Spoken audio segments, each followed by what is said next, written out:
Thirsty women wanted to see the penises of the performers in the Magic Mike live show. So, it has been revealed that young male staff at the infamous Magic Mike live show have been subjected to relentless sexual assaults by female theatergoers. Over the course of the show's 5-year run, hundreds of illegal incidents occurred, creating an alarming pattern of abuse against the male staff.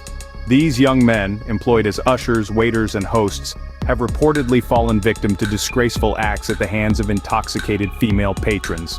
The sordid details include incidents of staff members being stripped, groped, and manhandled.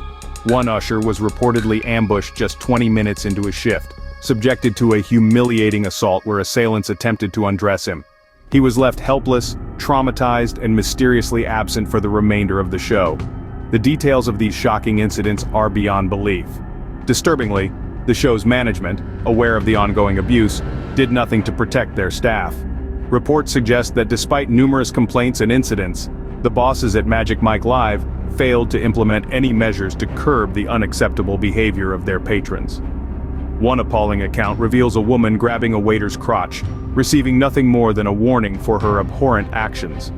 Another incident involves a staff member forcibly pulled towards a woman's cleavage, resulting in the tearing off of his tie.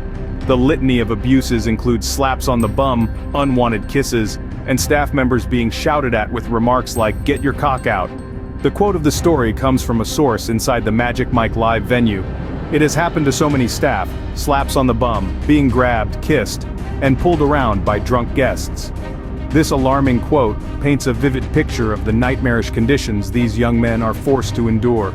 In a glaring display of double standards, this scandal has gone largely unnoticed, raising alarming questions about the tolerance of abuse against men in our society. Consider the hypothetical scenario where men were attempting to view the intimate parts of female performers. The outcry and demand for justice would likely be swift and intense. However, in this case, where men are allegedly the victims, the shocking explicitness of the event seems to be downplayed.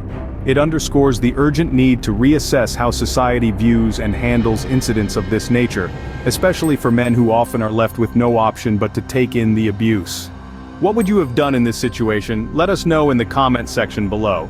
This brings us to another story regarding what happens when men say no. Click on the link above to watch this shocking